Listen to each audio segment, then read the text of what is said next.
We are here with John Villante with MMA Long Island Magazine, a very special guest, as we sit down with him for a couple minutes to talk about his upcoming fight, UFC 102 in Albany.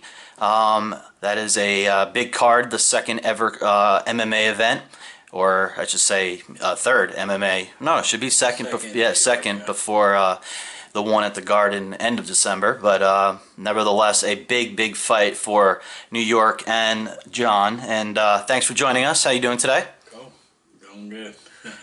Cool. So we'll get right into it. We know that you're born and raised on Long Island. And just tell us about, growing up in Levittown, attending MacArthur High School, winning the New York State Championship of the 215 weight class. Just tell us about growing up, high school and born and raised on Long Island. Yeah, I mean, you wouldn't think, there's a Long Island MMA magazine. You wouldn't think Long Island, man, it breeds all these tough guys. It's pretty crazy, and there's a number of us from Long Island born and raised here, and we're doing pretty good. All top fighters, UFC, whatever, all the way on down. So we got some tough guys out here. Grew up in Long Island, nothing crazy, just we got good wrestling. Nassau and Suffolk County, good wrestlers. I wound up doing pretty good. I thought I was going to be more of a football player. I went to college to play football and everything like that, and I thought that was my future. But the wrestling is what got me there. And if you could win a state championship or a Nassau County title in Long Island, or a Suffolk County championship in Long Island, then you're going to be a pretty good wrestler. And that's what actually carried me into my future, into fighting, and that's how I got into it. And more than anything else was my high school wrestling coach, one of my good buddies, Don Stanko. Went and watched him fight for the first time ever, and my first time ever going to a fight or anything like that, and it just caught me big time. Made my hairs, made the hairs on my back of my neck stand up, and I'm like, man, I gotta try this out. By the time I was done playing football, that's it. Started doing it. I'm like, man, all right. Within 3 months, didn't do no amateur fights, didn't do nothing. I went right into a pro fight and won, and here I am, not long after. Well, you beat me right to it, actually. Yeah. The next question was about attending Hofstra. Yeah. That's as Long Island as you get it. And we know that you wrestled and then eventually played for Hofstra. Did you do both sports at Hofstra simultaneously? I tried doing both. Yeah, I was a football player on football scholarship. I loved wrestling. I love Tom Ryan, the wrestling coach. He's over at Ohio State, and they just did really good. I don't know if they won it. No, I think they won it 2 years ago, the national championship. But he's a great coach, great guy. Still keep in touch with him here and there. And he was a guy that wrestling. Most people will tell you isn't like the funnest sport, but it's the most. It gives you the most. With hard work, dedication, and you just need like that.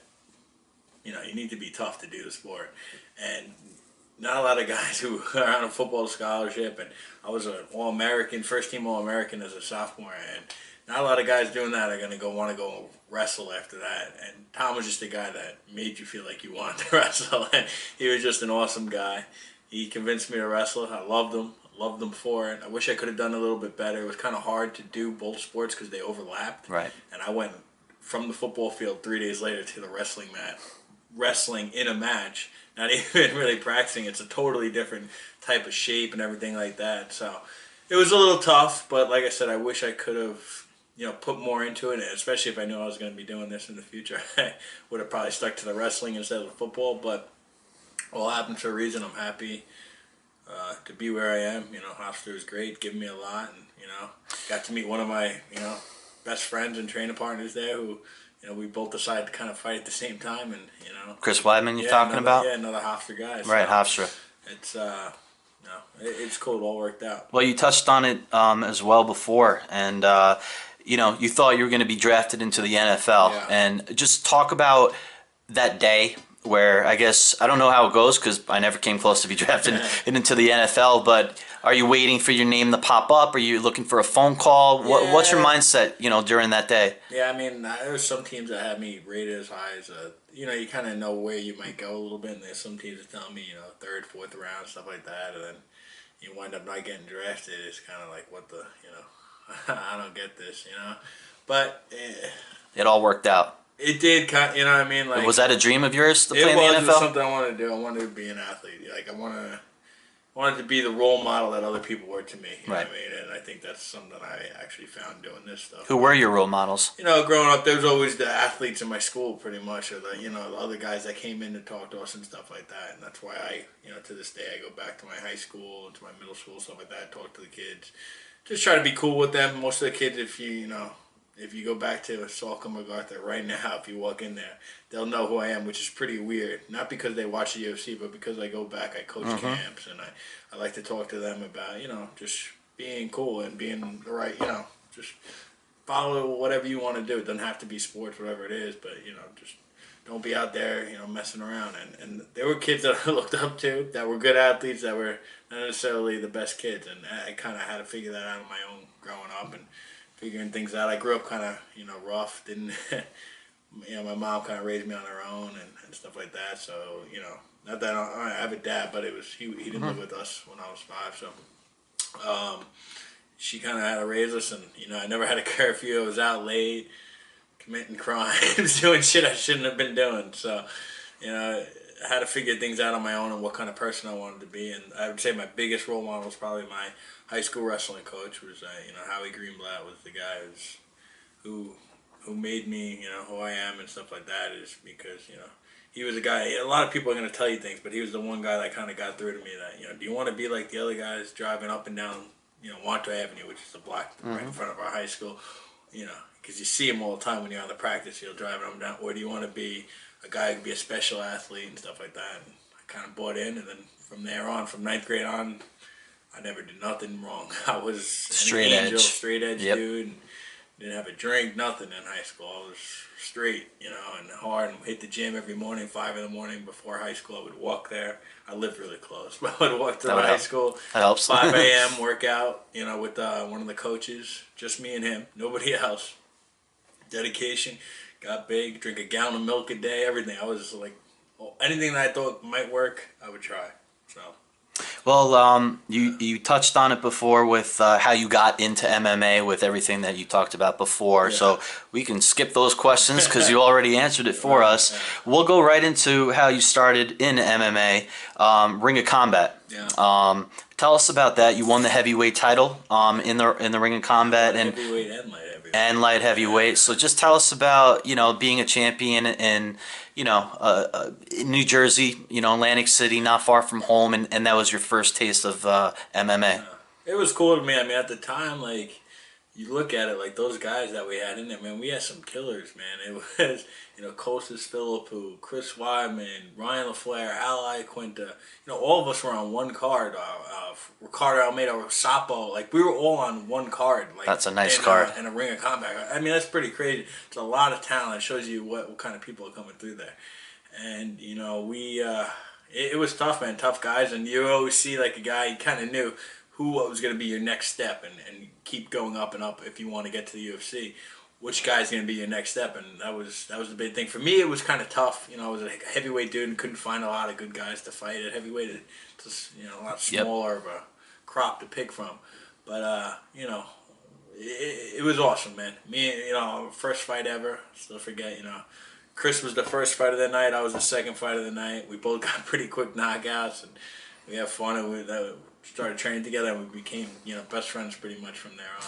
After the Ring of Combat, you went over to Strike Force. Yeah. Tell us about Strike Force. That's what I was kind of talking about with, it was kind of tough to find those tough opponents. And when I went to Strike Force, my first fight, was a tough guy. He wasn't anything very special, but he was at least tough, you know what I mean? And there were guys that I would hit in the Ring of Combat, and that was it. They would just cower, and it wasn't. They weren't very tough guys. Like, you hit them once, they were scared. They didn't want to get hit anymore. It was like that was it at the end of the fight. In Strike Force, the guy hit. Then he hit me back. I'm like, shit, I gotta hit this guy again. And I hit him again. And we kind of had a all-out brawl, and I had to learn how to fight pretty much. Once I got to Strike Force, I had that first loss. I kind of had to learn how to fight from there on. It wasn't for me when I was getting in there. It was just a confidence thing of me going in there and just imposing my will and showing them that if you get hit by me, that in the beginning it was just if I hit someone, that was it. They knew they didn't want to get hit by me anymore.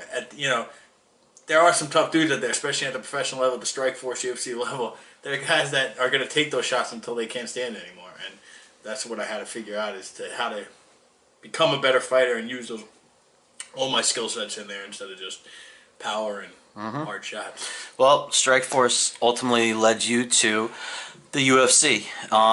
So let's talk about your next fight. How is training going for it? How's the knee? We should probably mention that Villante was on the UFC 205 card at Madison Square Garden, but unfortunately you had a minor knee surgery. So tell us about the knee, how your training's going, and how healthy are you? I mean, I'm lucky. Like, I let UFC, I don't know what it is. Maybe they like me. Maybe they think I'm good looking. I don't know. they hooked me up, man. It's, I've been on pretty much every big card there was. Usually I'm on awesome huge cards. My last fight was McGregor versus Diaz. One before that was Rousey versus Holm. I mean, I was on GSP Hendry. I've been on some really cool cards, and this was going to be another one, UFC 205. I was so pumped. Wind up, man, every time I was training, my knee would blow up. It wouldn't stop blowing up. I'm like, what is this? It wasn't anything that was bothering me. It was just something I needed to get checked out. Got checked out. Had to get some chips out of there. It was nothing crazy. Feel great now. This is the best in shape I've been in a long time. I feel like in the best. I felt, because it's kind of like two camps together, because I was training hard for that November 12th fight, and I was ready to go, which is coming up soon. And I was training hard, ready to go for that one, and then I had to stop for 2 weeks, get my knee better. And that's all it took, was 2 weeks, and then, that was a lot of strength conditioning, stuff like that. And then 2 weeks later, I'm back in there, and like I said, I think I'm in the best shape of my life. Hopefully, I'm able to show that. I think I need to be. Guy's gonna want to come at me, come forward. It's gonna be annoying to fight. Guy just wants to stay on me the whole time, but not a very. Yeah, to me, it's a good fight. I like that. Well, take us through a typical day for you. You talk about the training. Yeah, I mean, it changes every day, but wrestling's a huge part of it. I'll wrestle at least 2 to 3 times a week, spar twice a week. And those are things that bang up your body, so it's kind of hard to do that more than that. But those are things that get you in the best shape. Right, of course. Hip heads, jiu-jitsu, all that stuff. But a typical day, it's, maybe a little bike, something like that in the morning, just to get my blood going a little bit, get a sweat, just kind of, feel myself going a little bit, get the body warmed up for the day. Second thing, probably around 12, 1 o'clock. Maybe probably more like 1 o'clock. Get a workout in, whether it be hitting pads, wrestling, something like that. And then at night, do something, maybe some sort of conditioning or jiu-jitsu or something along those lines. So it's usually 2 workouts a day. Both pretty hard, intense workouts. Well, speaking of training, talk about the likes of the other Long Island fighters that you get to train with. I mean, you got you guys that you train with that are just top of their class. Chris Weidman, Aljo, who's on the fight card with you in Albany, Iaquinta, obviously trained at a Law MMA. Andre Harrison, I believe you wrestle with, and the list goes on. Gregory Gillespie, Ryan LaFleur, Randy Brown, I get to see at the gym every once in a while. He's fighting on that card too, as well. Yeah, we got a lot of good guys, man. A lot of tough guys. That's gotta help. It helps, man. I bet for me they're all little shits, man. All those guys are little, but I got Chris, and that's about it. And I got Kostas too. He comes, his old retired ass still helps out every once in a while, so he's great to have. And I have this kid, Adam Konaki, who's a boxer, heavyweight professional boxer, who's like 13, 14 and 0. I think like 13 knockouts. And I get to box him, which isn't that fun, which is why I'm not saying it with too much right. enthusiasm. No, he's good, man. And to go with him, he's about good 260, and he hits like a truck and doesn't stop. Great cardio, so he's a fun guy to go with too. Love going with him, and I get a lot of work in with him, which is great, and get my hands right. And I know if I could go 5, 6 rounds with him, I can go with anyone. So it's the best thing is going with a guy like that. And taking something, taking me out of my element, of the MMA element, and putting me into something I'm not comfortable with, that's going to push my cardio really good. Well, I mentioned those fighters, and I'd be remiss if I didn't bring up the guy that trains you and coaches you, Ray Longo, the immortal. Ray Longo, he actually was on MMA Long Island magazine. You can, we don't need you to curse left and right here.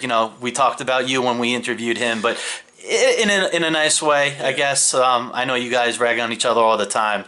Tell us just how awesome it is to have Ray Longo, on your side, in your corner. Ray Longo was definitely on my side, but he's not in my corner. Unfortunately, you're all wrong there. Keith Trimble's my trainer and coach and stuff like that at Belmore. Right. But Ray's a guy that does help me out a lot and stuff like that, because I train with Chris so much and stuff like that. We developed a great relationship, and it's more it's like You know, I call him grandfather, Right. grandson thing. 'Cause I like The to make fun of Godfather, him the being other people old. called him, right? But no, he's a great guy to have around and go to for any advice at all and stuff like that. Keep my head straight, make sure everything's going right with that. So he's great to have around. Love having him there. And he's just an awesome guy, and he shows, with the success he's had in the ring with all those fighters. And the guy in your corner, Keith, over at Belmore Yeah. Kickboxing Academy, he just got Gillespie over in the win in Brazil. He's got some big prospects, and he's got you. So tell us about him in the corner and how much And of it just shows, man. It's crazy. Like, he turns, which is pretty crazy to me. He turns all these, pretty much like a Gregor, how I started was just wrestling. I know nothing else. Never threw a punch in my life. He turned us wrestlers into pretty good strikers. That's all I want to do now is strike, Right. which is I have to thank him for. I have no one else to thank for that than him. He's the guy that got me to where I am and stuff like that. And it's crazy. Like I said, I was a pure wrestler and that's it. But I have power because I'm a strong, big, strong guy from playing football and stuff like that. But he's the one who turned that into punching power and kicking power. And that's cool. It just shows you the skill level that he has to be able to turn me into a different type of. I mean? You'd think I'd want to go in there and wrestle and slam everyone, but no, I want to go in there and knock people out with my hands and feet. So it's pretty cool. Gregor himself, LaFleur, all those guys started as wrestlers, and you'll see them in there, man. They strike, which is cool, and it's cool, man. From Long Island, you think about just those two gyms between Belmore Kickboxing and Law MMA and Sarah and all those guys. You just think about those two gyms, you would never think. And how many guys? Good fighters. Yep. And how many more are coming? Yeah, and people are gonna start realizing, man, those are the places to go, and it's cool, man. We got some good stuff, good talent over here. Well, let's talk about you specifically. It's been 9 months, I believe, since you've been in the octagon. You last fought March 5th, UFC 196. Unfortunately, the loss to Latifi. Just tell us about that fight. That was the McGregor-Diaz card. I could see why people might think, man, this is another fight kind of similar to a guy who just wants to wrestle me the whole time, and why it would be kind of the same thing. But when I go in there, like, is it gonna be the same type of result? It was just a boring fight. The guy, every time I would throw a punch or a kick, he would try to just tie me up, and he took me down twice out of, I think, like 15 or 16 shots, and I was able to get right up. But I did earn the win, which I think he deserved, because I didn't get to do much either because he just made it boring, the guy. But I think this is a different type of wrestler, a different type of fighter. Latifi is more of a mover. This guy wants to come straight forward. If he comes straight forward on me, it's not going to be good. Well, we can turn it around on a more positive side. Tell us about that KO over Anthony Peros over at UFC 193. That was the Rousey home card that you were talking about over in Australia. That was a nasty KO. Tell us about that fight. It was alright. I didn't think it was that clean at the time, but it was good. Thank you. Yeah, it was flush. It was the coolest thing about that was fighting in front of 60,000 people. Biggest card ever in UFC history, 60,000 people. Biggest attendance ever. Yeah. So it was awesome, man. And people like punching you on the way to the ring because I was fighting in Australia, but it was cool, man. I had a real good time out there. Like I said, but it was a long trip, so yep. I don't ever want to go back. I'd rather fight in New York every time. Well, you won't have to go far to Albany. It's been a Long Island fight. Yep, and that's not far away. So talking about Albany, you do have your fight coming up December 9th. Patrick Cummins, veteran of the UFC, 8-4. He's on a 2-fight losing streak, most recently losing at UFC 198. He's actually lost 2 in a row via early TKOs, and he's lost 3 of 4. What do you know about him? Tell us about Cummins. He's a wrestler, grinder who wants to kind of get you against the cage, push you forward. I know what he wants to do. He knows what I want to do. It's kind of that wrestler-striker matchup. And you think that's weird to say. Like I just said, I started as a wrestler. But it's kind of that wrestler-striker matchup. So I'm hoping I'll use my wrestling as a defense, make him strike with me, make him feel my power. I think I hit the hardest in the division. I know people want to say Anthony Johnson or Glover Teixeira. One of those guys. I think I hit harder than all those guys. I just got to show it in there. And it'll be a time where it does happen and things will start going my way a little bit. And this could be a nice fight to show, my power in there. We talked about it before, how, disappointing it was not to be on the 205 card, but how excited are you to be on the second ever MMA event in New York, in Albany, especially with a friend of yours that, was out of law MMA and Aljamain Sterling. How excited are you, to be on a card with another Long Island fighter, second ever event in New York? Yeah, it's going to be great. I mean, just the amount of Henzo guys there between, Randy Brown, Man, Corey Randy. Anderson. I think there's one more I want to say that I'm forgetting right now. Randy and Aljo. I mean, it's going to be just an awesome card, a lot of fun.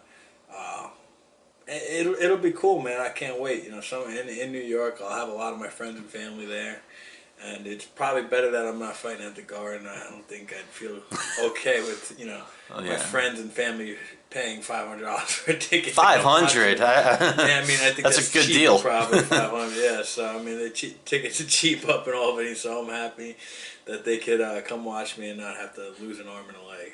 Well, we're on the New York Long Island theme, so let's keep going with it.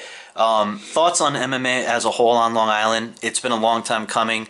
It's been years where a lot of people thought that it would happen. It just didn't come to fruition, but now it finally got legalized on Long Island. How pumped are you that MMA now will be at the Garden? You're going to be fighting in Albany. There's going to be fights at the Barclays Center, Nassau Coliseum. You're going to be at these venues fighting in front of fans, friends, family who don't have to travel and see you in Australia or Vegas. How excited? I just think forget about my personal selfish reasons. It legitimizes MMA as a sport, kind of being in the New York market. Just being in anything where we were banished for whatever reason. It's not what it used to be, with the groin shots and the eye pokes and stuff like that. It's not that old bare knuckle boxing type thing. This is a legitimate sport where skilled athletes are getting in there and fighting each other. It's not the Tank Habits who you found in a bar to throw in there and fight a guy who's wearing one boxing glove. I mean, nothing against those old day guys, but it's different. These are athletes, and these are